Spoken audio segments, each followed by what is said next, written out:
The best value for money purchases for low spenders in Rise of Kingdoms. Let's go. Spartans!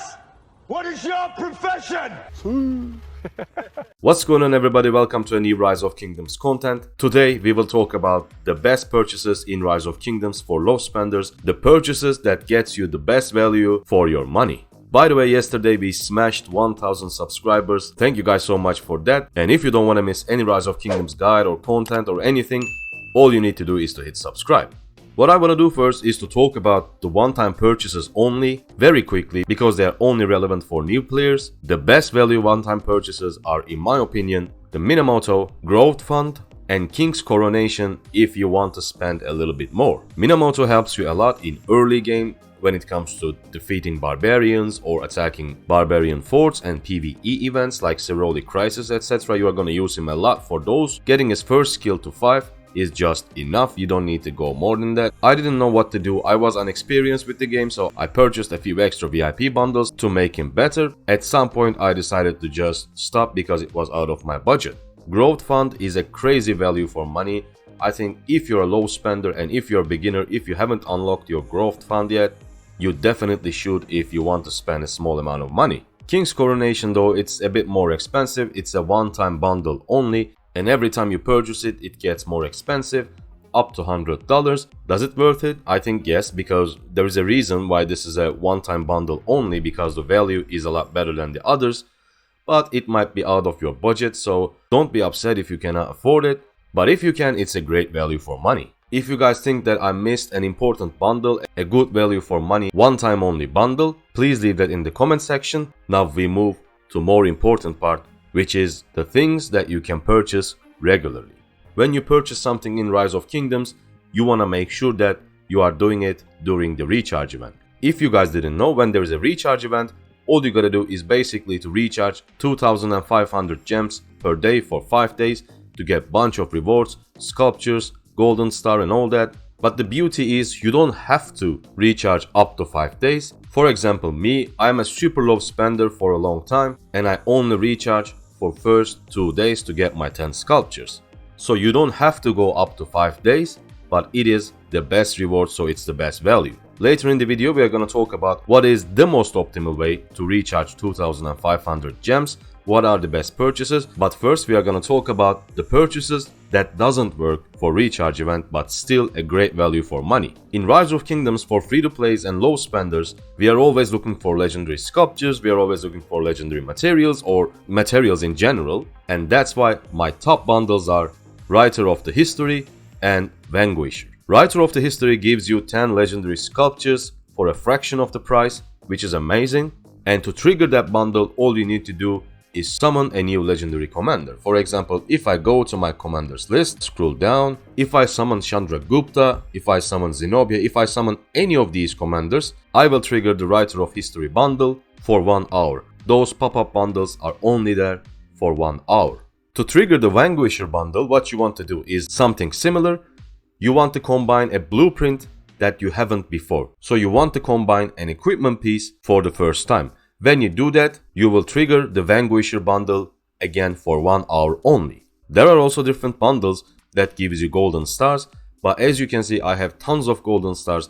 Don't worry, like at some point you will feel like, oh my god, I don't have golden stars, so maybe I should buy golden star pop-up packs. I was in the same situation. I thought that I need to buy those golden star packs, but you don't. I'm a super low spender. You will get there. Trust me, you don't want to waste your money with pop-up bundles that gives only gold stars. And besides pop-up bundles, there is one more purchase that I like to do but doesn't count for recharge events, and it is lucerne screws. You only unlock the small one, treasure hunter. Don't worry, this is my country's currency. That equals like $5. So all you gotta do is to unlock this one. I just prefer to unlock it when I hit level 50 for some reason. It doesn't matter when you unlock this. It doesn't matter when you purchase it. When you do it, you will get all the rewards. This even has a greater value if that blueprint in the end is something that you are looking for. If you guys don't know, this blueprint at lucerne screws changes every single time. This time we have Navarre's control. If you need that blueprint in the end, that is even much bigger value. So to recap the purchases that doesn't count for recharge event is lucerne screws, vanquisher bundle, and writer of the history. Now let's talk about what is the most optimal way to recharge up to 2500 gems for 5 days or 2 days or 4 days, it doesn't matter. What is the most optimal way daily? The first thing you want to do, you want to have that 30-day gem supply. This is a great value for money. It gives you 650 gems per day for 30 days, and you will receive 2.2k gems the moment you purchase it. Once you purchase this one, we need 300 gems more to get the 2.5k, and what I want to do is to go to daily special offer. The game will add new commanders to your lineup in here depending on your kingdom's age. Select the commander you want to work on, then go back and purchase the one in the middle.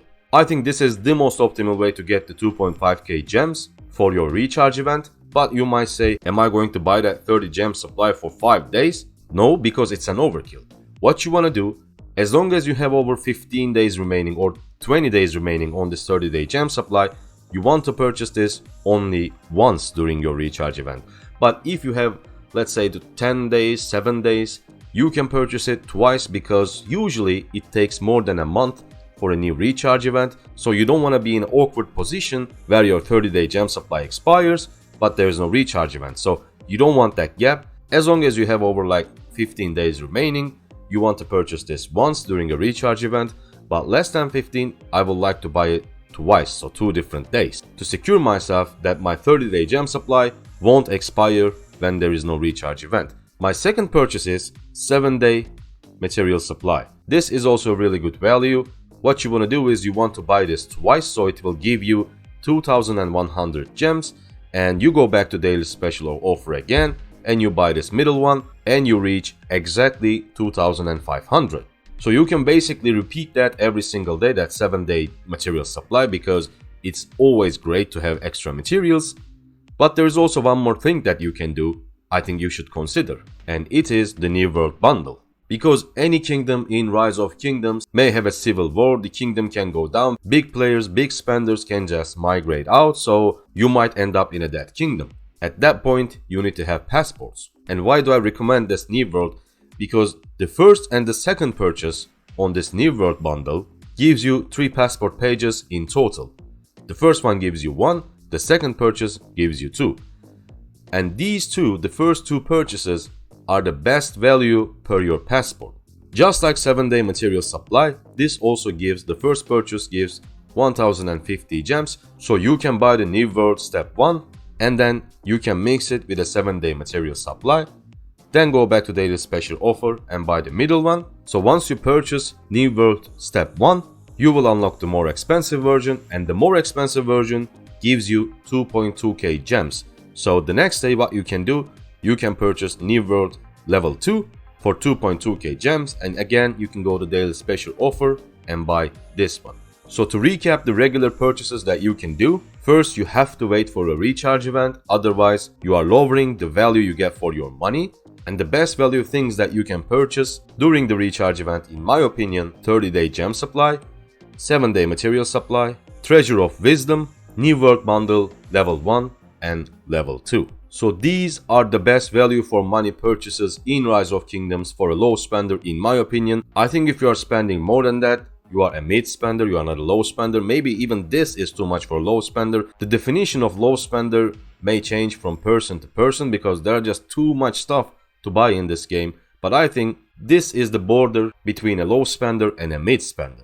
Hope you guys found the video informative and useful. If you did, just hit the subscribe. It only takes 1 second but helps the channel a lot. Thank you for smashing 1000 subscribers again.